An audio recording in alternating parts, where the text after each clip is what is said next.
Subscribe कीजिए royal teacher को education संबंधी न्यूज़ तुरंत पाने के लिए। शिक्षक मूल्यांकन प्रपत्र यानी टेफ 2023 तो अभी सभी शिक्षक व संस्था प्रदान हेतु इस प्रकार करें ऑनलाइन जाने टेफ नई टेफ भरने की तिथियां। जी हाँ साथियों, इस वक्त की बड़ी खबर की बात करें तो दोस्तों, जैसा कि आप सभी जानते हैं कि प्रत्येक शिक्षक व संस्था प्रधान को प्रत्येक 6 माही में अपना टेफ यानी शिक्षक मूल्यांकन प्रपत्र भरना पड़ता है। वो ऑनलाइन ही है। ऑनलाइन हमें शाला दर्पण के स्टाफ कॉर्नर से भरना होता है। इस बार जनवरी से जून तक का टेप भी शुरू हो चुका है, जो अभी वर्तमान में शुरू हुए हैं और आप भर भी सकते हैं। कैसे भरना है, उसकी कौन कौन सी तिथियां हैं, उसके बारे में आपसे बात करेंगे।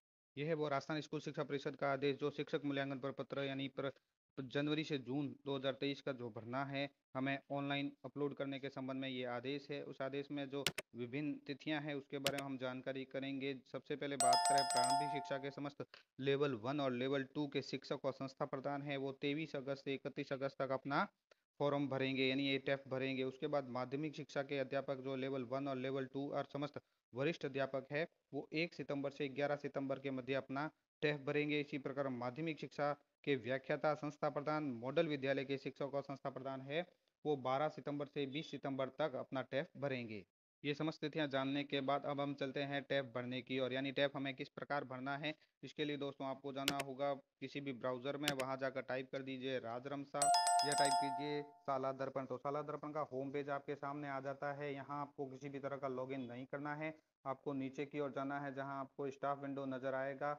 ये स्टाफ विंडो है, इसको आपको क्लिक करना है। उसके बाद इस तरह से स्टाफ विंडो का पेज खुलेगा। ऊपर राइट साइड में आपको ये लॉगिन का एक स्टाफ लॉगिन का ऑप्शन मिलेगा। उसके बाद आपको अपनी पर्सनल यूजर आईडी और पासवर्ड डाल के कैप्चा डालने के बाद लॉगिन कर देना है। ये लॉगिन प्रोसेस दोस्तों मैं इसीलिए दिखा रहा हूँ कि कई हमारे नए शिक्षक साथी भी इसमें जुड़े हैं, जिनको लॉगिन प्रोसेस नहीं पता है, वो इस तरह से लॉगिन कर सकते हैं।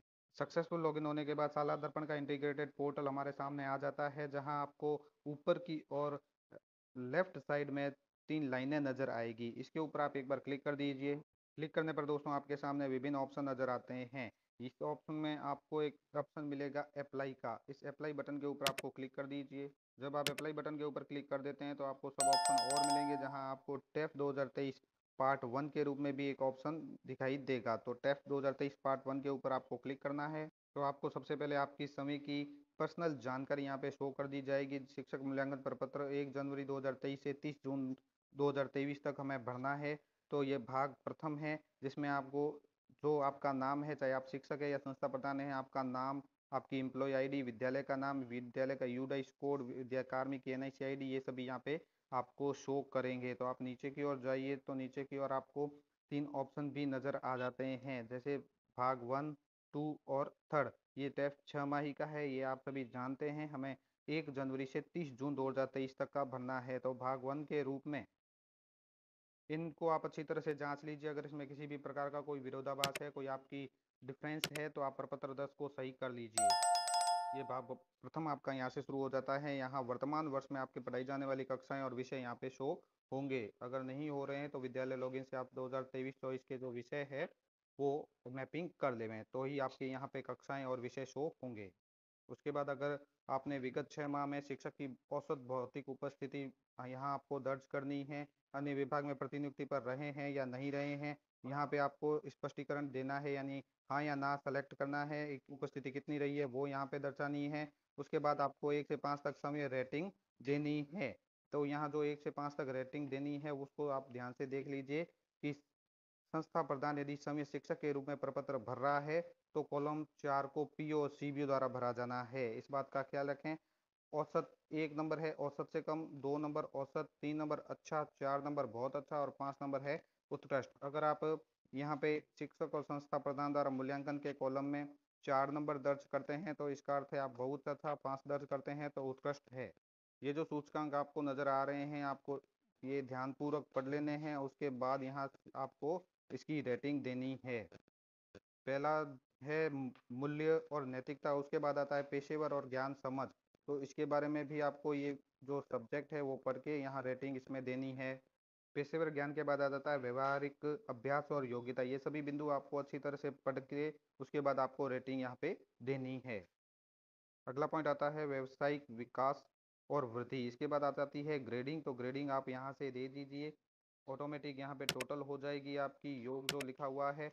उसके बाद ये ग्रेड आ जाएगा और अंत में जो 1.5 नंबर बिंदु है वहाँ पे आपको संस्था प्रदान के कार्य का समग्र मूल्यांकन नियंत्रण अधिकारी संबंधित कॉलम में टिक करेंगे। औसत है, औसत से कम है, अच्छा है, बहुत अच्छा है, और नीचे आपको नियंत्रण अधिकारी का नाम और उसके मोबाइल नंबर दर्ज करने होंगे। अगर शिक्षक है तो संस्था पर शिक्षकों के लिए नियंत्रण अधिकारी पीओ और यूसीओ रहेंगे।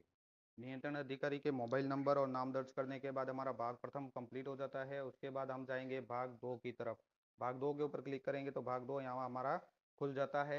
यहाँ दो दो कॉलम आपके सामने आएंगे, 1.6 और 1.7 के रूप में। 1.6 के अंतर्गत अगर आपके सामने कोई कठिनाई चुनौती महसूस हो रही है शिक्षक और संस्था प्रधान को अपने शिक्षण कार्य के संबंध में, तो यहाँ आपको वरीयता के अनुसार कॉलम बॉक्स में सबसे बड़ी चुनौती को उस एक, उससे छोटी को दो और उससे छोटी को 3 नंबर, यानी इस तरह से चुनौतियों को क्रम देना है। सबसे बड़ी चुनौती जो आपके सामने आ रही है इनमें से, तो उनको 1 नंबर देंगे, उससे छोटी है 2, उससे छोटी 3, और अधिकतम आपको 3 चुनौतियों का ही चयन करना होगा। इसी तरह कॉलम नंबर जो 1.7 है, इसमें आप जिन प्रशिक्षणों की आवश्यकता महसूस कर रहे हैं, आपको कौन कौन से प्रशिक्षण चाहिए या कौन से प्रशिक्षण आपको लेने चाहिए, कौन से आगे से होने चाहिए, तो उसको भी आपको घटते क्रम में वरीयता देनी है।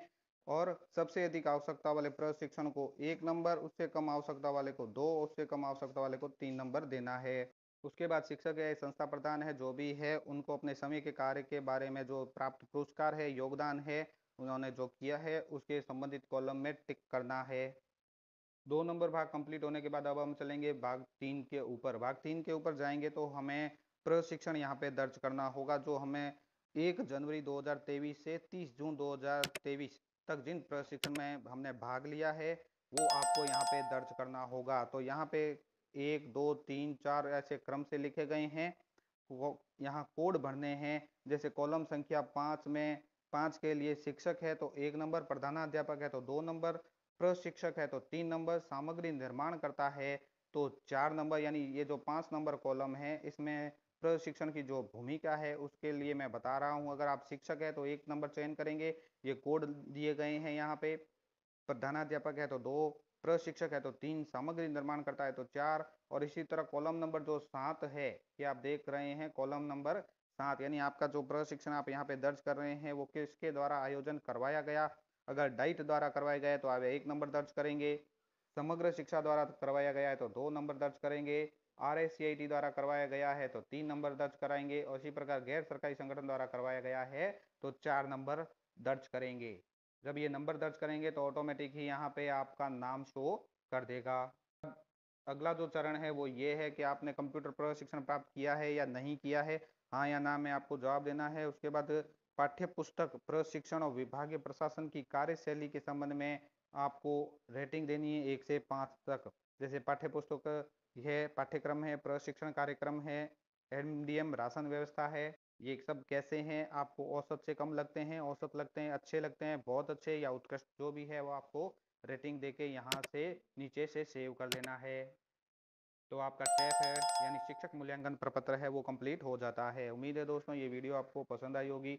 वीडियो पसंद आए तो ज़रूर लाइक, शेयर और सब्सक्राइब कीजिए।